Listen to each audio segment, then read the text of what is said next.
Hello hi welcome to our channel story Manogna. కథలోకి వెళ్ళిపోదాం. నీలాంబరి యక్షిణిని పిలుస్తుంది. యక్షిణి మన దుర్మికిని అంతం చేసిన ఆ శక్తి ఎవరు అని అడుగుతుంది.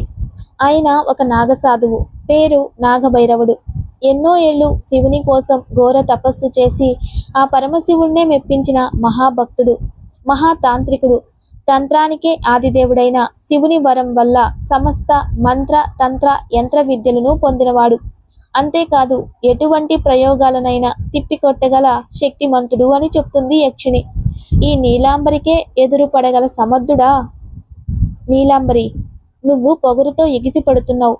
ఆయన ఇప్పటివాడు కాదు, సుమారు 400 సంవత్సరాల నాటివాడు. ఎవరితో అయినా కయ్యానికి కాలు దువ్వే ముందు అతని శక్తి సామర్థ్యాలేమిటో పూర్తిగా తెలుసుకుని వెళ్ళాలి. నువ్వు ఆయనతో తలపడాలనుకోవడం నీ అంతానికి నాంది. యమధర్మరాజుకు సైతం ఆ పరమేశ్వరుని భక్తులను తాకడానికి సాధ్యం కాదు. అటువంటిది ఆ పరమేశ్వరుణ్ణే మెప్పించిన ఆయన భక్తుడి జోలికి వెళితే ఈశ్వరుడు ఊరుకోడు. ఆపవే నీ అధిక ప్రసంగం, నాకేం చెయ్యాలో బాగా తెలుసు అంటుంది నీలాంబరి. నీలాంబరి, చెప్పిన మాట పెడచెవిన పెడుతున్నావు, నీ అంతం నిశ్చయం అని మాయమైపోతుంది యక్షిణి. నీలాంబరి ఆ యక్షిణికి ఎంత పొగరు! నన్ను ఎదుర్కొని అంతం చేసే శక్తి ఈ భూమి మీదే లేదు. నేనేంటో ఆ యక్షిణికి కూడా చూపిస్తాను. ఇంకా అమావాస్యకు ఒక్కరోజే ఉంది. ఎలాగైనా ఆ భువనేశ్వరుని ఇక్కడికి తేవాలి. ఏం చెయ్యాలి? కేతకి, కర్కోటక అని కోపంగా పిలుస్తుంది నీలాంబరి. ఏలిక అంటూ ఇద్దరు నీలాంబరి ముందు నిలబడతారు. కేతకి శరీరమంతా సర్పం, మొహం మాత్రం రాక్షస మొహం. ఆకుపచ్చని కళ్ళు, గబ్బిళం రెక్కల్లాంటి చెవులతో ఎంతటి మనిషినైనా జంతువునైనా ఎంతటి శక్తివంతులనైనా అమాంతం మింగి తన కడుపులో భరించగలదు. కర్కోటకుడు పేరుకే కాదు, నిజంగానే కర్కోటకుడు. ఏమాత్రం జాలి దయ లేనివాడు. ఆకుపచ్చని దేహంతో, పసుపు రంగు నేత్రాలతో, చూపులలో నింపుకున్న క్రూరత్వంతో, సుమారు 8 అడుగుల ఎత్తులో, అట్టలు కట్టిన జుట్టుతో ఎంతటి వారైనా భీతి చెందే రూపంతో ఉంటాడు. కేతకి, కర్కోటక, మీరు తక్షణమే బయలుదేరి ఆ సాధువు రక్షణలో ఉన్న ఆ భువనేశ్వరుని పట్టి తేవాలి అనగానే, అలాగే ఏలిక, ఇప్పుడే దాన్ని పట్టి మీ పాదాల దగ్గర పడేస్తా. అంత తేలిక కాదు, అవతల ఉన్నవాడు మహాశక్తిమంతుడు. అందుకే చాలా జాగ్రత్తగా ఉండాలి. ఏలిక, నీకు ఎదురు నిలవగల శక్త్యా? అవును, అతను పరమేశ్వరునికి ప్రియభక్తుడట. సృష్టిలో మొదటి తాంత్రికుడట. ఆ పరమేశ్వరుడే ఆయన దగ్గరే అన్ని విద్యలు నేర్చినవాడు. అందుకే జాగ్రత్తగా ఉండండి అంటుంది నీలాంబరి. అలాగే ఏలిక అంటూ కేతకి, కర్కోటకుడు ఇద్దరు పర్ణశాల చేరుకొని గమనిస్తూ ఉంటారు. ధ్యానంలో ఉన్న గురూజీకి కేతకి, కర్కోటకుడు వచ్చిన సంగతి అర్థమవుతుంది. ఇప్పుడు భువనేశ్వరి నిండు గర్భిణి. ఇప్పుడు కానీ తను ఆ నీలాంబరికి చిక్కితే చాలా ప్రమాదం. ఇప్పుడు వీళ్ళు భువనేశ్వరిని చూడకూడదు. ఏం చెయ్యాలి అని ఆలోచిస్తూ ఉంటాడు. ఏం చెయ్యాలో నిర్ణయం తీసుకుని ఈశ్వరునికి నమస్కారం చేసి ధ్యానం నుండి బయటకు వస్తారు. మను పూల సజ్జ తీసుకుని పూలు కోస్తూ ఉంటుంది. పర్ణశాల ఆవరణ బయట తెల్లని నందివర్ధనం పూలు అందంగా కనిపిస్తాయి. మను అవి కోయడానికి బయటకు వస్తుంది. మను ఎప్పుడు బయటకు వస్తుందా అని ఎదురు చూస్తున్న కేతకి, కర్కోటకుడు మను రాగానే సంతోషపడిపోతారు. కేతకి ఆలస్యం చేయకుండా మనుని మింగేసి మాయమైపోతుంది. కానీ వాళ్ళకి అంత సులభంగా మను ఎలా చిక్కిందో ఆలోచించరు. కేతకి, కర్కోటకుడు మహాదానందంగా విజయ గర్వంతో నీలాంబరి ముందుకు వస్తారు. ఏలిక, ఆ భువనేశ్వరుని పట్టుకొచ్చాం. నీలాంబరి అంత త్వరగా ఎలా వచ్చారా అని ఒక్క క్షణం ఆలోచనలో పడినా తన మీద, తన వాళ్ళ శక్తుల మీద అపరిమితమైన నమ్మకంతో పెద్దగా పట్టించుకోలేదు. సరే, అమావాస్య గడియలు ప్రారంభమయ్యేదాకా దాన్ని జాగ్రత్తగా ఉంచండి. దాన్ని కాపాడడానికి ఆ భద్రకాళి అమ్మవారు ప్రయత్నిస్తుంది. అందుకే రేపు చంద్రగ్రహణం సమయంలో పూజ మొదలుపెట్టి గ్రహణం విడిచేలోపు బలిస్తాను. గ్రహణంలో అమ్మవారు బయటకు రాలేరు అని ఆనందంగా వికటాట్టహాసం చేస్తుంది. ఆ నవ్వు గుహ మొత్తం ప్రతిధ్వనిస్తుంది. నీలాంబరి పూజ ఏర్పాట్లో నిమగ్నమై ఉంటుంది. పూజకు అన్ని సిద్ధం చేసి కేతకిని, కర్కోటకుడిని పిలుస్తుంది. కేతకి పూజ ప్రారంభిస్తున్న ఆ భువనేశ్వరుని బలికి సిద్ధం చేయి అంటుంది నీలాంబరి. అలాగే ఏలిక అని మనుని బయటికి వదులుతుంది. బయటికి వచ్చిన మను వాళ్ళ నుండి తప్పించుకోవాలని గింజుకుంటూ ఉంటుంది. కేతకి తన తోకతో మనుని చుట్టుకొని తీసుకెళ్లి అక్కడ ఉన్న నీటి జలంలో పడేస్తుంది. మను పూర్తిగా తడిచిపోతుంది. తడి బట్టలలో ఉన్న మనుని బలిపీఠం దగ్గరికి తీసుకొస్తుంది. నీలాంబరి శ్రద్ధగా పూజ చేస్తూ బిగ్గరగా మంత్రోచ్చారణ చేస్తూ ఉంటుంది. కర్కోటక సమయం ఆసన్నమయ్యింది, దాని తల పీఠం మీద పెట్టు అని బలివ్వడానికి వస్తుంది. మను కేతకిని ఒక విదిలింపు విదిలించడంతో కేతకి అంత దూరంగా పడుతుంది. బలిపీఠం మీద నుండి జరిగి నీలాంబరి ఎదురుగా నిలబడుతుంది. నీలాంబరి ఆశ్చర్యంగా చూస్తూ మనుని ఎవరు నువ్వు అని అడుగుతుంది. నువ్వెవరని కొని తీసుకొచ్చావు? ఏయ్, నువ్వు భువనేశ్వరి కాదు, మర్యాదగా ఎవరో చెప్పు. అవును, భువనేశ్వరిని కాదు అని తెలుసుకున్నావు, మరి నేనెవరో తెలుసుకోలేవా? తెచ్చింది భువనేశ్వరిని కాకపోయినా ఇంత సమయం నాకు తెలియలేదంటే నువ్వు సామాన్యమైన దానివి కాదు. ఎవరు నువ్వు? నీలాంబరి చూస్తుండగానే మను ఒక సాధువుగా మారిపోతుంది. కేతకి కర్కోటకుడు ఒక్కసారే దిగ్భ్రాంతికి లోనవుతారు. నీలాంబరి నువ్వా అని ఆశ్చర్యపోయి అప్పుడే అనుమానం కలిగింది, ఇంత తొందరగా ఎలా దొరికిందా అని. కానీ ఏమరపాటుతో వదిలేశాను, అందుకే నాకు తెలియలేదు అనుకుంటుంది. క్రోధంతో ఎరుపెక్కిన కళ్ళతో అసలు ఇది ఎలా జరిగింది అని సాధువుని అడుగుతుంది. నువ్వు వాళ్ళని పంపించగానే నా శక్తితో భువనేశ్వరుణ్ణి నిద్రలోకి పంపాను. సడన్ గా మను నిద్రపోవడం చూసి అవి ఏమైందో అని కంగారుగా మను పక్కన కూర్చుని మనుని లేపడానికి ప్రయత్నిస్తాడు. ఎంతగా ప్రయత్నించినా ప్రయోజనం ఉండదు. గురూజీ శిష్యుడు వచ్చి ఆమెను లేపాలని ప్రయత్నించుకో అనగానే ఎందుకు స్వామి అంటాడు అవి. గురూజీ ఆమెను నిద్రపోయేలా చేశారు. ఎందుకు? తనకి ప్రమాదం పొంచి ఉంది. తను ఈ పరిస్థితుల్లో బయటికి రావడం ప్రమాదం, అందుకే ఇలా చేశారు. నువ్వు తనని కనిపెట్టుకుని ఇక్కడే ఉండు, బయటికి రావద్దు అని చెప్తారు. అలాగే స్వామి అని నమస్కారం చేస్తాడు అవి. నేను భువనేశ్వరి రూపంలో బయటికి వచ్చాను, కేతకి మింగేసింది అని చెప్తాడు సాధువు. కోపంతో గురూజీ మీద దాడికి దిగుతుంది నీలాంబరి. తన నోట్లో నుండి భయంకరమైన జ్వాలలను సృష్టించి ఆయనను భస్మం చేయడానికి ప్రయత్నిస్తుంది. ఆ మంటలు ఆయన్ని చేయలేకపోతాయి. అసహనంతో ఆయన్ని పట్టుకోవడానికి ప్రయత్నిస్తుంది. చేతులతో తాకేలోపే మాయమైపోతున్నాడు. తిరిగి అక్కడ ప్రత్యక్షమైపోతున్నాడు. నీలాంబరి, నీ మాటలు నీ ఆటలు నా ముందు సాగవు. ఇప్పుడే నువ్వు ప్రయోగించిన తంత్రాన్ని తిప్పికొడతాను చూడు అంటారు గురూజీ.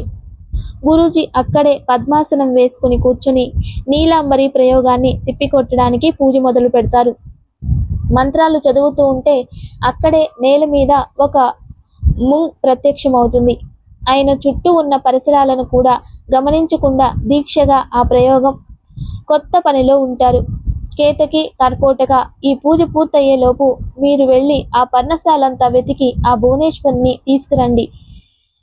అమావాస్య గడియలు ముగియకు ముందే తేవాలి అంటుంది. అలాగే ఏలిక అని వారు మాయమైపోతారు.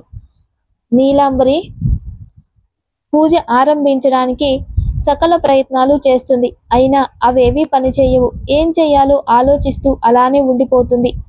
కేతకి కర్కోటకుడు ఎంత ప్రయత్నించినా లోపలికి వెళ్ళలేకపోతారు. ఇప్పుడు ఏమి దారి కేతకి? ఈ పర్ణశాల మొట్టమొదట ఆ సాధువు మంత్రరక్షణలా ఉంది. మనం లోపలికి వెళ్ళడం సాధ్యం కాదు. కానీ మనం ఈరోజు అమావాస్య గడియలు ముగిసేలోగా ఆ భువనేశ్వరిని తీసుకెళ్ళాలి. మరేం చేద్దాం? ఈ పర్ణశాలలోకి మనం వెళ్ళలేం. వాళ్లే బయటికి వస్తే వాళ్ళెలా వస్తారు? లోపల ఉండనీకుండా చేద్దాం. ప్రయోగించు నీ శక్తుల్ని. నా శక్తులేమీ పని చెయ్యవు. పర్ణశాల మీద మాత్రమే పనిచేయవు, చుట్టూ పనిచేస్తాయి కదా. అర్థమైంది. ఇంక చూడు నా ప్రతాపం అని భయంకరమైన పొగలా మారి ఆ ప్రాంతం మొత్తాన్ని దట్టంగా కమ్మేస్తాడు. ఆ పొగ పర్ణశాల లోపలికి వెళ్ళి అందరికీ ఊపిరి అందక ఉక్కిరి విక్కిరి అవుతుంటారు. కళ్ళు మంట, ఊపిరాడక అందరూ పరుగులు పెడుతూ ఉంటారు. ఉన్నట్టుండి అలా పొగ రావడంతో అనుమానం వస్తుంది. అందుకే లోపాలు ఉండడానికే ప్రయత్నిస్తాడు. కొంతసేపు అలా ఉండలేకపోతారు. మను శ్వాస కష్టమై ఉక్కిరి బిక్కిరి అవుతూ ఉండడంతో మనుని ఎత్తుకొని బయటకు వస్తాడు. బయట కూడా దట్టంగా పొగ కమ్ముకొని ఏమీ కనిపించదు. అలాగే కొంచెం కొంచెం ముందుకు వస్తూ పర్ణశాల బయటకు వస్తాడు. అభి బయటికి రావడం ఆలస్యంగా కూర్చొని కేతకి మింగాలని అమాంతం ముందుకు వస్తుంది. అభి కేతకిని చూస్తూనే భయంతో వెనక్కి వెళ్ళడానికి ప్రయత్నిస్తాడు. అది గమనించిన కేతకి వాళ్ళని అటు ఇటు కదలకుండా వాళ్ళ చుట్టూ తిరుగుతూ మింగడానికి నోరు తెరుస్తుంది. ఒక్కసారిగా కేతకి తల తెగబడుతుంది. కేతకి గిలగిలా కొట్టుకుంటూ మరణిస్తుంది. అది చూసి భయంతో వణికిపోతూ మను అభి ముందు ఎదురుగా నుంచుంటాడు కర్కోటకుడు. అభి వాళ్ళ ముందు రుద్రుడు నీలవర్ణ దేహంతో విశాలమైన బాహువులతో మెడలో కంకాలమాలతో పులి చర్మం భరదారి అయిన త్రినేత్రుడు రుద్రావతారంతో క్రోధంతో ఖడ్గాన్ని ధరించి నిలబడుంటాడు. ఆయన్ని చూస్తూ భయంతో చిగురుటాకులా కంపించిపోతాడు కర్కోటకుడు. ఆ రూపాన్ని తేజస్సుని అభి చూడలేక తల దించేస్తాడు. రుద్రుడు కోపంగా కర్కోటకుడిని వంక చూడగానే భస్మమైపోతాడు. వెంటనే రుద్రుడు కూడా మాయమైపోతాడు. రవి అభిని వెతుక్కుంటూ అక్కడికి వస్తాడు. అక్కడ వచ్చి అదంతా చూసి విపరీతమైన షాక్కి గురవుతాడు. కాసేపటికి తేరుకొని అభి దగ్గరికి వస్తాడు. సార్ సార్ అనగానే అప్పుడు ఈ లోకంలోకి వచ్చి పలుకుతాడు అభి. అప్పటిదాకా అభి కూడా షాక్లోనే ఉంటాడు. రవి, సార్, మనం ఇక్కడ ఉండొద్దు, ముందు మనుని తీసుకుని లోపలికి పదండి. అభి మనుని తీసుకుని లోపలికి వచ్చి పడుకోబెడతాడు. ఈ హడావుడికి అక్కడ జరిగినవన్నీ చూసి భయపడిపోయి డాక్టర్లు నర్సులు చెప్పా పెట్టకుండా అక్కడి నుండి పారిపోతారు. అభి, రవి ఇవేం గమనించే స్థితిలో కూడా లేరు. చాలాసేపు ఏం మాట్లాడకుండా అలానే ఉండిపోతారు. బాబు, మీరు క్షేమమేనా అంటూ గురూజీ శిష్యుడు వచ్చి అడుగుతాడు. క్షేమమే స్వామి, కానీ బయట అంతా నాకు తెలిసినాయన. ఈ పర్ణశాల మొత్తం రుద్రుని ఆధీనంలో ఉంది. అందుకే ఎటువంటి దుష్టశక్తులు లోపలికి రాజాలవు. రక్షణ కోసం ఇక్కడికి వచ్చిన వారి రక్షణ బాధ్యత స్వయంగా ఆ రుద్రుడే చూసుకుంటారు. నీకేం భయం లేదు. అభి ఇంకా రవి ఆయన వైపు ఆశ్చర్యంగా చూస్తారు. మరి మా మను ఇంకా స్పృహలోకి రాలేదు స్వామి. తెల్లవారుజాము కల్లా స్పృహ వస్తుంది. ఏం కంగారు పడద్దు. మీకు భోజనం ఇక్కడికే పంపిస్తాను, విశ్రాంతి తీసుకోండి అని వెళ్ళిపోతాడు. సార్, ఇక్కడ అసలు ఏం జరుగుతుందో అర్థం కావట్లేదు అంటాడు రవి. నాకు కూడా రవి, ఏది జరగాలని రాసుంటే అదే జరుగుతుంది. వదిలే, మనం రెస్ట్ తీసుకుందాం రా. అక్కడ నీలాంబరి ఎన్ని ప్రయత్నాలు చేసినా విఫలమవుతుండడంతో బాగా ఆలోచించి తంత్రానికి ముఖ్యమైన ముగ్గు యొక్క దిశలను మార్చేస్తుంది. కళ్ళు మూసుకొని దీక్షగా మంత్రోచ్చారణ చేస్తున్న గురూజీ ఇవేవి గమనించకుండా తన పని తాను చేసుకుంటూ ఉంటాడు. ప్రయోగాన్ని తిప్పికొట్టే పూజ మొదలైన దగ్గర నుండి మెల్లగా నేత్రలో కదలికలు వస్తుంటాయి. పూజ ఆఖరుకు చేరుకునేసరికి నేత్ర పూర్తిగా లేచి కూర్చుంటుంది. పూజ పూర్తయిన వెంటనే గురూజీ ఆ ప్రయోగానికి బందీ అవుతాడు. బందీ అయిన గురూజీని చూసి హేళనగా నవ్వుతుంది నీలాంబరి. ఏం జరిగిందో గ్రహించిన గురూజీ, నీలాంబరి మిడిసిపడుకు, నన్ను కేవలం ఈ ప్రయోగం పక్షం రోజులు మాత్రమే బంధించగలదు. చైత్ర పున్నమికి నాకు విడుదల చాలు. ఈలోపు నేను నికుంభుని శక్తి పొంది ఇంకా ఈ భూమి మీద ఎదురు లేకుండా చేసుకుంటా. ఆహాహా అనుకుంటుంది. ఎందుకు నవ్వుతున్నావు? నీ పగటి కలలు విని కోపంగా గురూజీ వంక చూస్తుంది నీలాంబరి. అమావాస్య గడియలు ఇప్పుడే దాటిపోయాయి. నువ్వు పంపిన కేతకి కర్కోటకుడు యమపురికి వెళ్లారు. ఇంకా మిగిలింది నువ్వే. రేపు చైత్ర పౌర్ణమికి నువ్వు అంతం అవ్వాల్సిందే. నీలాంబరి కోపంతో అతని మీదకు దూకబోతుంది. కానీ అతన్ని తాకలేకపోతుంది. నేను బందీ అయినా సరే నా నీడని కూడా తాకలేవు. అలాగే నువ్వు అనుకునేది కూడా జరగదు. నీలాంబరి అత్యంత క్రోధంతో ఏది జరిగినా జరగకపోయినా నా పగ తీర్చుకొని తీరుతాను అని అక్కడ నుండి వెళ్ళిపోతుంది. నీలాంబరి పర్ణశాల దగ్గర జరిగింది తన మనోనేత్రంతో చూసి ఒక్కసారే ఒళ్ళు జలధరిస్తుంది. వాళ్ళు చనిపోయారని నీలాంబరి చాలా బాధపడుతుంది. తన పగ తీరే మార్గం కోసం ఆలోచిస్తూ ఉంటుంది. ఎంతసేపైనా గురూజీ జాడ తెలియకపోవడంతో ఆశ్రమంలో అంతా కంగారు పడుతూ ఉంటారు. ప్రొద్దుటే నిద్రలేచిన మనుని చూసి హాయిగా ఊపిరి పీల్చుకుంటాడు అభి రవి. అభి మను పక్కన కూర్చుని తన భుజాల చుట్టూ చెయ్యి వేసి, ఎలా ఉంది హనీ బేబీ నీకు? బానే ఉంది. అసలు నాకేమైంది అభి? ఎందుకు తలంతా కొంచెం భారంగా ఉంది? నేను నిన్న ఎప్పుడో పడుకున్నా కదా, ఇప్పటిదాకా ఎందుకు లేవలేకపోయాను? అది నీలాంబరి నీకోసం ఎవరినో పంపింది. వాళ్ళ నుండి నిన్ను కాపాడాలని గురూజీ నీవు నిద్రపోయేలాగా చేశారు అని జరిగిందంతా చెప్తాడు అభి. అదంతా విన్న మను కాసేపు ఏదో హర్రర్ పిక్చర్ చూసిన అనుభూతికి లోనవుతుంది. కాసేపు అలాగే ఉండిపోతుంది. హనీ, లేచి ఫ్రెష్ వెళ్ళు అంటాడు అభి. మను లేచి వెళ్ళిపోతుంది. కాసేపటికి అభి ఫోన్ మోగుతుంది. లిఫ్ట్ చేసి హలో అంటాడు. హలో అభి. అభి వాయిస్ విని షాక్ అవుతాడు. అప్పుడే ఫ్రెష్ అయి వచ్చిన మను అభిని అలా చూసి ఫోన్ తీసుకుంటుంది. హలో హలో మను. నేత్ర, నువ్వు బానే ఉన్నావా అని అడుగుతుంది ఆనందంగా. హా మను, నేను చాలా బాగున్నాను. ఆ బంధనం నుండి బయటపడిపోయాను. చాలా హ్యాపీగా ఉంది నేత్ర. నాకు మాటలు రావట్లేదు. ఆ రోజు నువ్వు చేసిన హెల్ప్ మామూలుది కాదు మను. నేనేం చేసినా నా ఫ్రెండ్ అభి కోసం చేశా. నువ్వు ఇంక ఈ విషయం మాట్లాడుకు. చెప్పు, నువ్వెలా ఉన్నావు? నీ హెల్త్ ఎలా ఉంది? హా, ఫైన్ నేత్ర. మా జూనియర్ అభి ఏమంటున్నాడు? ఎప్పుడొస్తాడంట బయటికి? వాళ్ళ నాన్నలాగే బాగా అల్లరి చేస్తున్నాడు. అతి తొందరలో వచ్చేస్తాడు. ఇద్దరు కాసేపు సరదాగా మాట్లాడుకుంటారు. అభి, ఏంటి నేత్ర గొంతు వినగానే అలా అయిపోయావు? ఏం లేదు హని, సడన్ గా తన గొంతు విని ఆనందంతో మాట రాలేదు. ఇక మన సమస్యలన్నీ తీరిపోయినట్టే అని నవ్వుతుంది మను. లేదు హని, ఇంకా ఆ నీలాంబరి అంతం కాలేదు.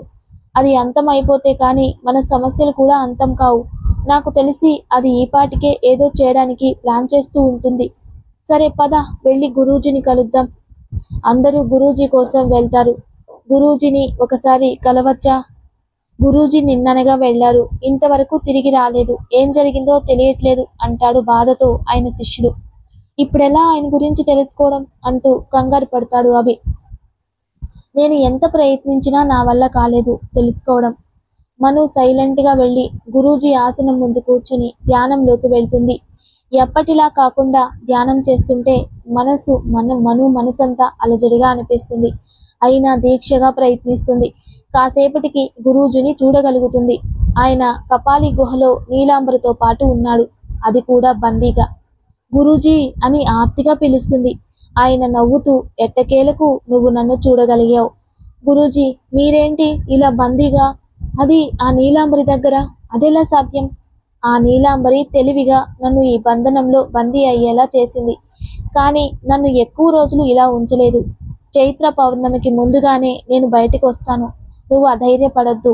నా సహాయం మీకు అందకుండా అది సఫలం అవ్వాలని అది ఆనందపడుతుంది. కానీ అది ఎదుర్కోబోతుంది సాక్షాత్ ఆదిశక్తిని అనే విషయం మరిచింది. గురూజీ, ఒంటరిగా నేను ఎలా దాన్ని ఎదుర్కోగలను గురూజీ అంటుంది మను. తల్లి, నువ్వేంటో నీ శక్తి ఏంటో నువ్వు ఇంకా పూర్తిగా తెలుసుకోలేదు. గురూజీ, అవును తల్లి, నువ్వు సాక్షాత్ ఆదిశక్తి అంశగా జన్మించావు. నీలో అపారమైన శక్తులు జన్మతః సంప్రాప్తించాయి. నీలోని శక్తితో నువ్వు ఆ నీలాంబరిని అంతం చేయగలవు. కానీ నీ శక్తి నువ్వు తెలుసుకోలేకపోవడం వల్ల ఆదిశక్తి నిన్ను, నీ వాళ్ళని రక్షించడానికి నీ దేహంలోకి వస్తుంది. నువ్వు నిద్రాణంగా నీలో ఉన్న శక్తిని నిద్రలేపు. నీకు నువ్వే ఆ నీలాంబరిని అంతం చేసే జ్వాలో కావాలి తల్లి. కానీ ఎలా గురూజీ? తెలుసుకో అసలు నువ్వెవరు అని. నీలోకి నువ్వు చూసుకో. ఏది సత్యం, ఏది నిత్యం, ఏది శాశ్వతం, ఏది అశాశ్వతం. జీవుడిని దేవుడిని తెలుసుకో. ఈ సృష్టి సారాన్ని, విశ్వంలోని మహత్తుని, మనిషిగా నీ పరిధిని దాటి నీ మనసుని, మెదడుని మదించు. నీలోని అంతర్మదనం నీకు దారి చూపిస్తుంది. ధైర్యం వహించు, జాగ్రత్త అని చెప్పి మాయమైపోతారు. మను కాసేపటికి కళ్ళు తెరుస్తుంది. అమ్మా, ఏమైనా తెలిసిందా తల్లి? గురూజీని నీలాంబరి తెలివిగా బంధనంలో బందీని చేసింది. అయ్యో, ఇప్పుడెలా ఆయన బయటికి తేవడం అంటాడు అభి. గురువుగారిని బంధించడం అంత సులభం కాదు. బంధించిన ఎన్నో రోజులు అలా ఉంచలేరు. అవును, నిజమే. చైత్ర పున్నమికి ముందుగానే ఆయన మన దగ్గరికి వస్తారు. మనల్ని జాగ్రత్తగా ఉండమన్నారు.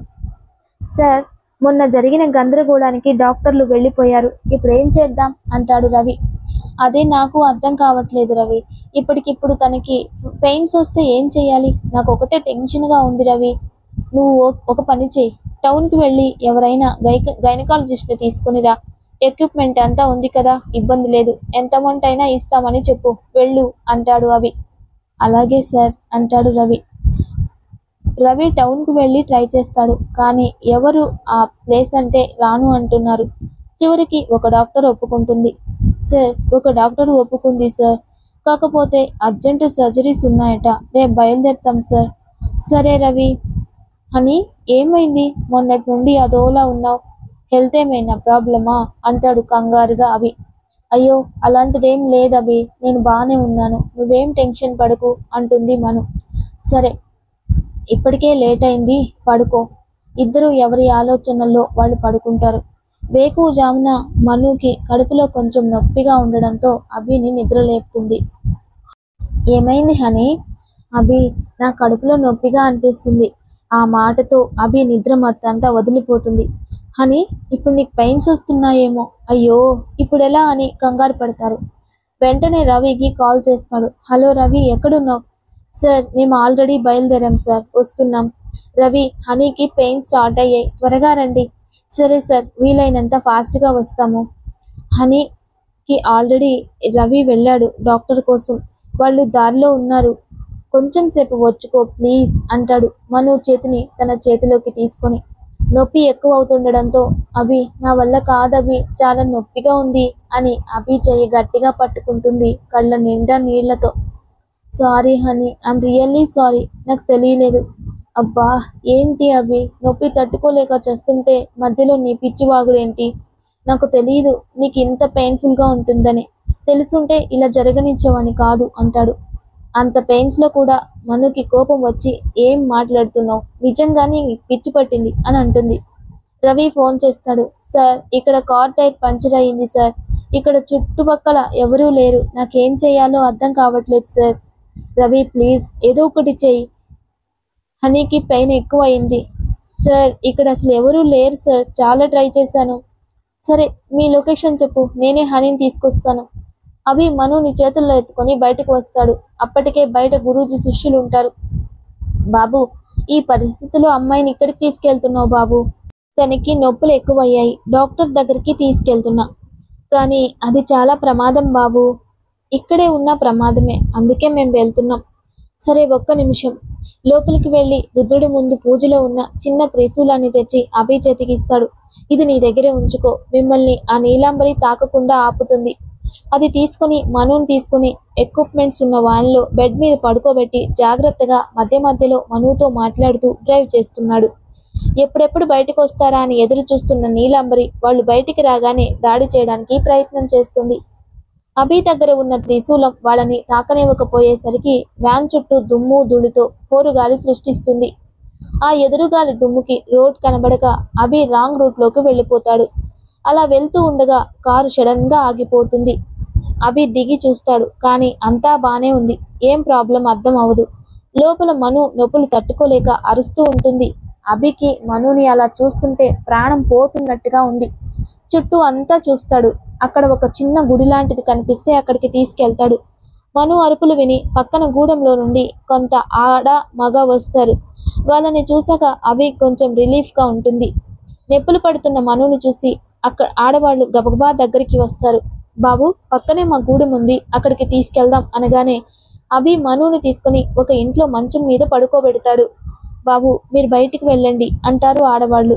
అభి లేచి వెళ్ళబోతే మను వద్దని చేయి పట్టుకుంటుంది. హనీ ప్లీజ్, ధైర్యంగా ఉండు, నాకు చాలా భయం వేస్తుంది, నేను డోర్ బయటే ఉంటానుగా అని బయటికి వెళ్ళిపోతాడు. కడుపులో బిడ్డ అడ్డం పడినట్టుంది. మంత్రసాని నీలమ్మని తొందరగా తీసుకురండి అని చెప్తుంది. ఆ ఇంటావిడ వాళ్ళ ఆయనతో అలా చెప్తుంది. అభి ఇంకా అతను మంత్రసాని ఇంటికి వెళ్తారు. పెద్దయ్య, నీలమ్మ పెద్దమ్మ ఎక్కడా? పక్కగూడెంలో ఎవరికో నొప్పులంటే వెళ్ళిందిరా. అయ్యో, ఇప్పుడెలా? ఈ పట్నం బాబు భార్య నొప్పులు పడుతుంది పాపం. ఆ గూడెం ఎక్కడో చెప్పండి, నేను వెళ్ళి తీసుకువస్తాను అంటాడు అభి. సరే పదండి, నేను వస్తా, వెళ్దాం అనడంతో అతని వెంట బయలుదేరుతాడు. ఇద్దరూ గుడి దాకా వచ్చేసరికి నీలమ్మ ఎదురొస్తుంది. పెద్దమ్మ, నీకోసమే వస్తున్నాం. ఎందుకురా? ఈ పట్నం బాబు భార్య నొప్పులు పడుతుంది. అవునా, సరే పద. నీలమ్మ లోపలికి వెళ్ళి చూసి కడుపులో కవలులు ఉన్నారని ప్రసవం చేస్తుంది. ముందు పున్నమి చంద్రుల్లాగా ఉన్న కొడుకు పుడతాడు. తరువాత అందాల భరణి లాంటి పాప పుడుతుంది. వాళ్ళ ఏడుపులు విన్న అభి యాంగ్జైటీ అయిపోతాడు. వాళ్ళు పిల్లలకి నీళ్లు పోసి తెచ్చి అభి చేతిలో పెడతారు. వాళ్ళిద్దరిని జాగ్రత్తగా ఎత్తుకుని చూసుకుంటూ ముద్దు పెట్టుకుంటూ ఒక రకమైన భావోద్వేగానికి లోనవుతాడు అభి. అక్కడ ఉన్న అందరినీ చూసి అందరికీ థ్యాంక్ యూ చెప్తాడు. తర్వాత మను దగ్గరికి వెళ్ళి పిల్లల్ని పక్కన పడుకోబెట్టి మను నూటి మీద ముద్దు పెట్టి థ్యాంక్ యూ బేబీ అంటాడు. మను పిల్లల్ని చూసుకుని మురిసిపోతుంది. అభి వ్యాన్ దగ్గరికి వెళ్ళి చెక్ చేస్తాడు. అది బానే ఉంది, స్టార్ట్ అవుతుంది. అక్కడ వాళ్ళని రూట్ అడిగి తెలుసుకుంటాడు. వెంటనే అక్కడికి వచ్చి హనీ మనం బయలుదేరదాం పదా అనగానే అలాగే అంటుంది. నీలమ్మ వచ్చి అభికి మనుకి పిల్లలకి నుదుటి మీద విభూది పోస్తుంది. బాబు ఇంక మీరు మీ ఇంటికి వెళ్ళిపోండి అని అక్కడి నుండి వెళ్ళిపోతుంది. అక్కడ ఉన్న అందరికీ మను అభి కృతజ్ఞతలు చెప్తారు. అభి వ్యాన్ అక్కడికి తీసుకొచ్చి జాగ్రత్తగా మనుని ఎత్తుకొని లోపల పడుకోబెట్టి పిల్లల్ని మనుకి ఇచ్చి వ్యాన్ స్టార్ట్ చేస్తాడు. నీలమ్మ అక్కడికి వస్తుంది. ఏంటి అందరూ ఇక్కడ నిలబడ్డారు అని గూడెం వాళ్ళని అడుగుతుంది. అదేంటి పెద్దమ్మ, పట్నం బాబు వాళ్ళు వెళ్తుంటే ఇక్కడ నిలబడ్డాం, తెలియనట్టు అడుగుతావేంటి? ఏ పట్నం బాబు? నువ్వే కదా ఇప్పుడు వాళ్ళ ఆవిడికి ప్రసవం చేసావు, మళ్ళీ అడుగుతున్నావేంటి? నేనేటి ప్రసవం చేయడం ఏంటి, నేను ఇప్పుడే గంద వచ్చాను. మరి నీలా వచ్చింది ఎవరు అని అందరూ ఆశ్చర్యపోతారు. రవికి ఫోన్ చేసి ఎయిర్పోర్ట్కి రమ్మని చెప్తాడు. అభి కూడా ఎయిర్పోర్ట్కి వెళ్తాడు. అభి వచ్చేసరికి రవి అన్నీ అరేంజ్ చేసి ఉంటాడు.